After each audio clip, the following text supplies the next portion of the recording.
Coucou les filles! Aujourd'hui, je viens vers vous avec une nouvelle vidéo qui commente l'article qui est à côté.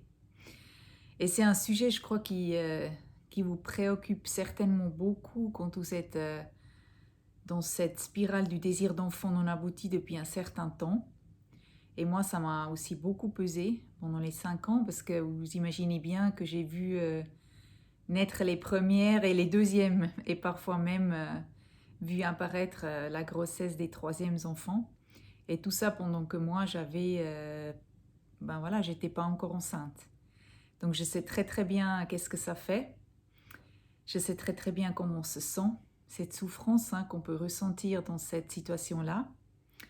Mais aujourd'hui, je sais aussi un petit peu plus sur pourquoi on se ressent comme ça et qu'est-ce qu'on peut faire pour atténuer, pas enlever, qu'est-ce qu'on peut faire pour atténuer un peu cette souffrance, qu'est-ce qu'on peut ajouter pour aller un petit peu mieux pour, euh, pour accepter un peu mieux de vivre parfois la jalousie qu'on ressent vis-à-vis des personnes qu'on croise qui sont enceintes ou qui nous annoncent qu'ils sont enceintes. Et pourquoi en fait la jalousie, elle se déclenche en nous. Qu'est-ce que c'est la jalousie en fait? Donc, j'ai reçu, en même temps que j'ai préparé cet article, j'ai reçu un mail de N. C'est une cliente à moi. On a déjà fait quelques séances ensemble. Et malheureusement, c'est une battante. Chaque fois qu'elle a une certaine difficulté, elle va à l'encontre, elle essaye d'aller au-dessus, d'apprendre quelque chose. Les prises de conscience l'ont amenée plus loin, à accepter plus en plus de choses qui font partie de son parcours. Mais malheureusement, à chaque fois, il y a une difficulté en dessus encore de ça qu'elle doit de nouveau travailler, à nouveau accepter. Et c'est vraiment, vraiment pas évident. Et là, elle m'écrit justement que qu'en ce moment, elle ressent beaucoup de jalousie, ce qui est une simple souffrance intense vis-à-vis des gens et des femmes qu'elle croise qui sont soit enceintes, soit qui lui annoncent qu'elles sont enceintes, soit du premier, du deuxième ou du troisième, Et elle me dit que même que maintenant, cette jalousie s'est transformée en angoisse. Donc, qu'elle veut plus du tout aller en contact de ces femmes-là parce que ça lui provoque justement trop de souffrance. Donc voilà, je suis sûre qu'elle me dit aussi que pendant qu'elle m'écrit ce mail, qu'il y a les larmes qui montent parce que c'est un sujet qui la pèse beaucoup, parce que c'est pas du tout une personne qui est envieuse ou jalouse de quelqu'un d'autre d'une manière globale. Je pense que vous non plus, c'est pas votre cas. Mais malheureusement, ce bébé qui vient pas, ça nous provoque ça et puis c'est malgré nous. Et il faut déjà peut-être vous pouvez noter, avant que vous continuiez cette vidéo, simplement, qu'est-ce que je ressens face à ce bébé qui vient pas? Comment je me sens? Qu'est-ce que ça provoque en moi, ce bébé qui vient pas? Peut-être vous notez un petit peu ce que ça vous provoque en vous, que soit les émotions, soit les phrases que vous vous dites quand vous croisez une femme enceinte ou quand vous participez à une annonce. Et puis vous notez déjà comment vous vous sentez. Par exemple, moi, ce que j'ai remarqué, si on peut prendre un peu, d'une manière globale, il faut que je résume de nouveau un peu ça, même si ça fait partie d'autres vidéos. D'une manière globale, dans notre esprit, un enfant, c'est un cadeau de la nature. C'est quelque chose, c'est une instance qu'on ne contrôle pas, c'est une instance qui est un peu au-dessus de l'humain. Ça peut aussi être Dieu ou l'univers, les anges, il y a quelqu'un, une instance au-dessus de nous qui décide, selon notre croyance, qui décide si oui ou non on a droit à cet enfant. En fait, ça part de l'idée qu'un enfant nous est dû, nous les femmes, parce que c'est quelque chose qui, dans notre fonctionnement de notre corps, est normal et va d'office. C'est pas une option, c'est quelque chose dès qu'on est femme, on a ça déjà en nous, c'est déjà la possibilité, elle existe. Donc, dès que notre corps s'est réuni avec un homme, on est apte à concevoir à partir d'un certain âge. Donc, c'est une option intégrée, on n'a pas besoin de la demander quelque part. Donc, quand cette option ne fonctionne pas, comme on a vu que c'est quelque chose qui vient de l'extérieur de nous, d'une instance plus haut, comme d'un parent ou Dieu ou de l'univers, ben on a l'impression que si euh, on n'est pas, si cet enfant ne vient pas, on a l'impression d'être puni. C'est vraiment un sentiment comme un enfant vous imaginez, voilà, tous les enfants ont droit à un cadeau, sauf vous, ben vous vous sentez automatiquement injustement traité. On rentre là dans la blessure, hein, donc il y a la blessure qui se réveille en vous par rapport à cette punition où vous vous sentez soit trahi, abandonné, injustement traité, humilié ou rejeté. Donc, c'est ces 5 blessures qui se réveillent face à cette situation qui est le bébé ne vient pas. C'est encore une fois, le bébé ne vient pas, c'est juste une situation. On n'a rien, si on n'interprète rien du tout là-dedans, c'est juste la nature qui ne peut pas ou passagèrement pas faire cet enfant pour X raisons. C'est simplement, si on prend la conception d'une manière basique, c'est un ovocyte qui tombe sur un sperme, qui crée un embryon, qui se nid, qui donne un bébé. Et ça n'a rien à voir avec un cadeau ou avec Dieu. Bien sûr, Dieu a créé la nature, mais après, cette nature, elle a un certain fonctionnement et ce fonctionnement se fait quand tout va comme il faut, quand la base, elle existe, quand il n'y a pas de maladie, pas de dysfonctionnement, etc. Dans un temps comme le nôtre, où nos corps sont de plus en plus âgés déjà, hein, parce qu'on commence tard la procréation, il faut le dire, c'est un fait. Nos corps ne sont pas plus fertiles à 35 ans parce que nous avons décidé d'attendre 35 ans aujourd'hui et c'est notre mode de vie. Nos corps sont toujours plus fertiles à 20-25 ans qu'à 35 ans, 40 ans. C'est un fait. Après, il se rajoute à ça tout ce qu'on mange, tout ce qu'on respire, tout ce qu'on boit, comment on vit. Et ça fait que nos corps ont de plus en plus de difficultés à répondre à ce fonctionnement naturel. C'est pour ça qu'il existe une aide à la nature qui est la PMA. Voilà un peu en gros, je refais un résumé. Mais dans notre inconscient, dans notre corps, on a vraiment l'impression que si cet enfant ne vient pas, c'est parce qu'on est puni. Donc si on peut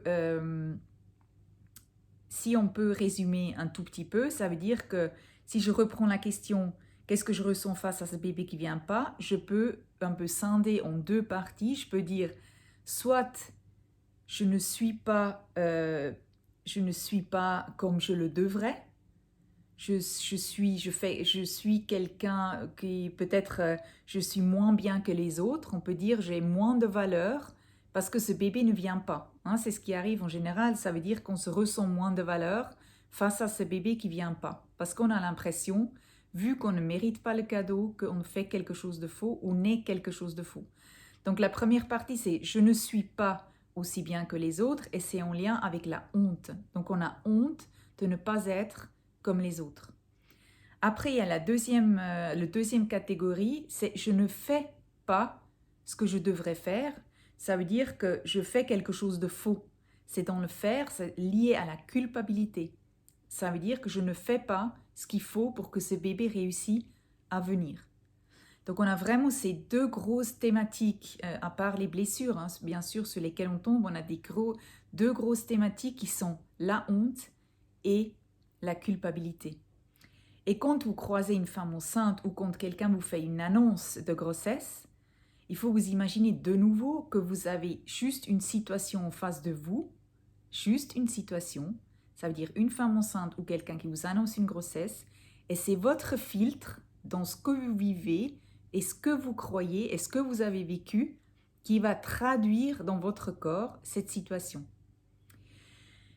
Ça veut dire que si vous vivez actuellement la croyance que vous n'êtes pas suffisamment bien pour avoir cet enfant et vous faites quelque chose de faux pour avoir cet enfant, ce que vous traduisez face à cette femme enceinte ou cette annonce, c'est l'autre, elle vaut mieux que moi parce qu'elle est apparemment mieux que moi. C'est pour ça qu'elle, la nature et Dieu lui a offert ce cadeau.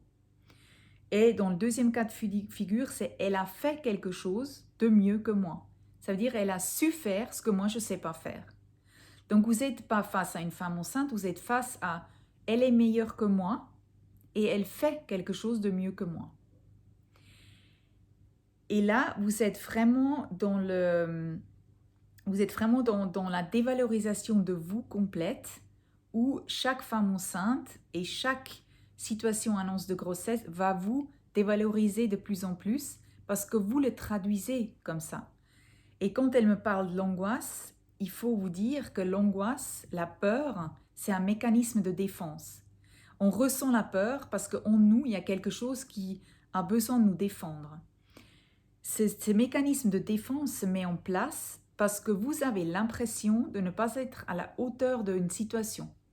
Donc vous avez l'impression de ne pas pouvoir survivre à quelque chose et vous avez l'impression de ne pas pouvoir dépasser quelque chose qui se produit dans votre vie.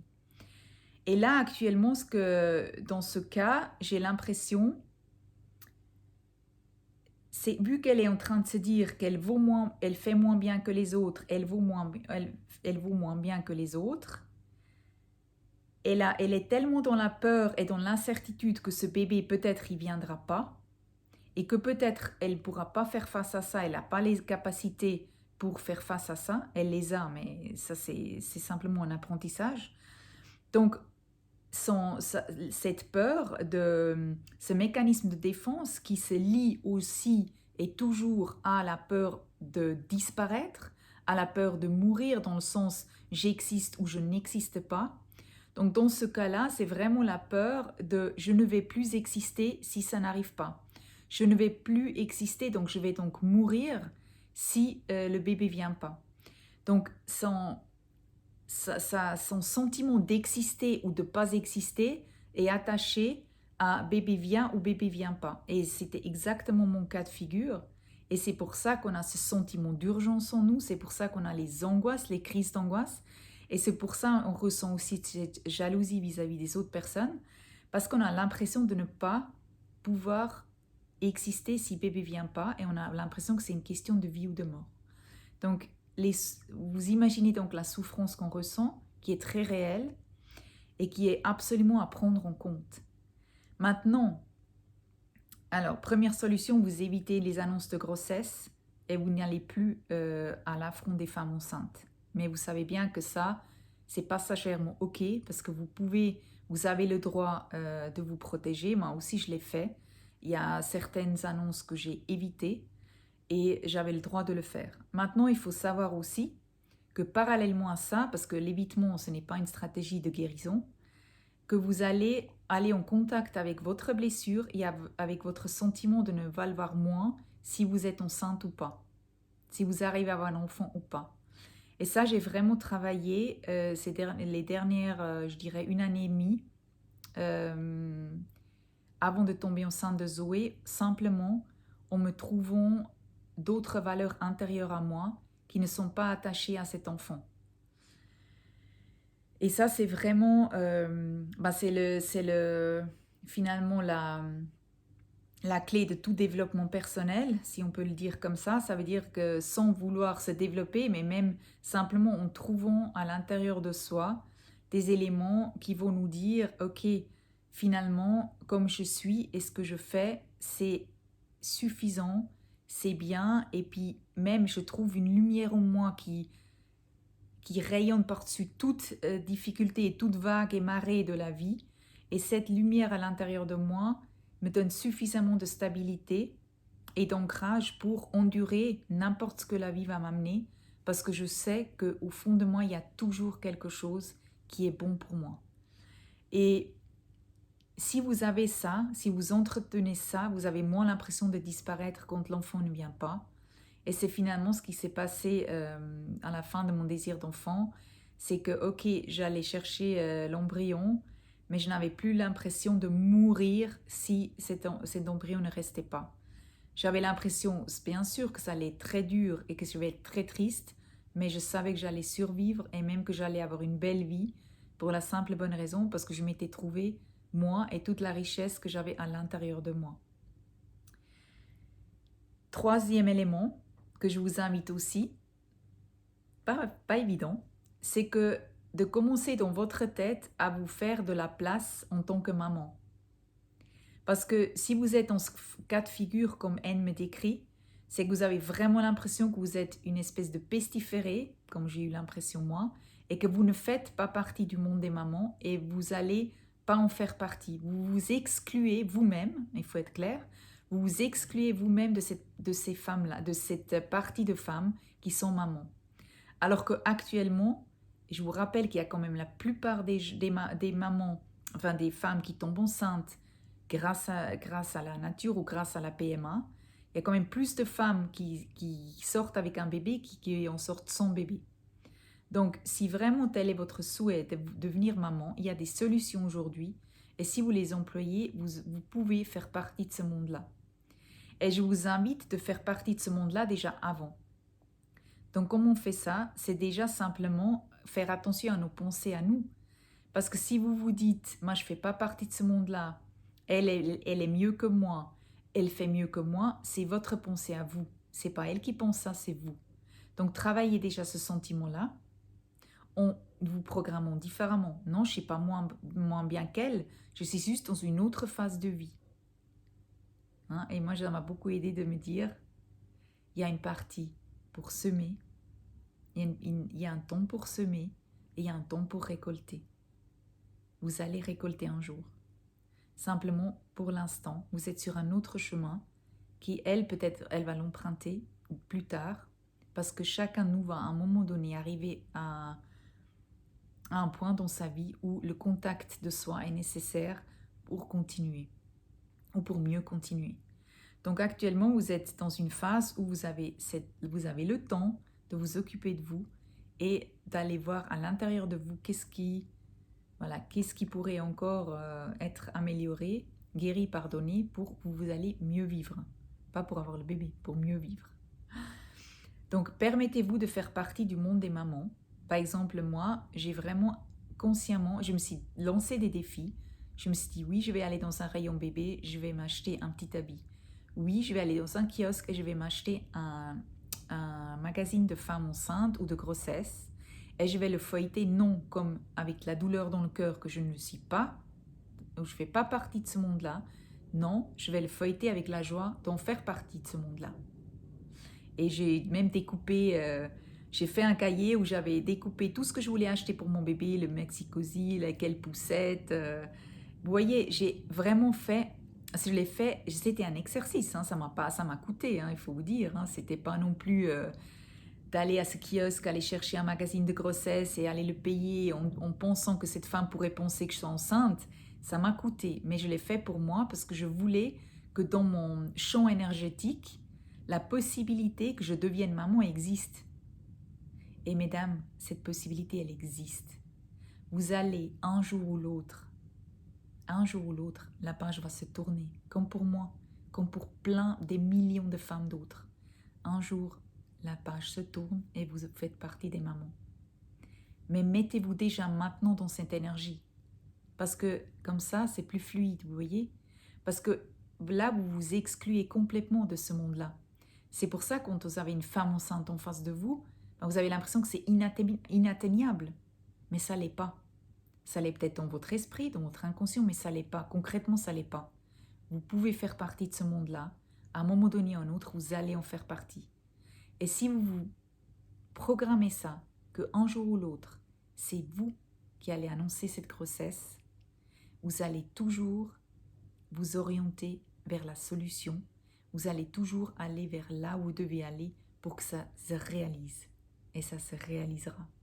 Je le sais, je vous le souhaite et Anne bien sûr. Tu sais à quel point je te souhaite que ton vœu ou ton rêve se réalise. Et il se réalisera. Je suis sûre. Je vous embrasse tous et toutes et je vous souhaite une belle semaine et jusqu'à la prochaine fois. Au revoir.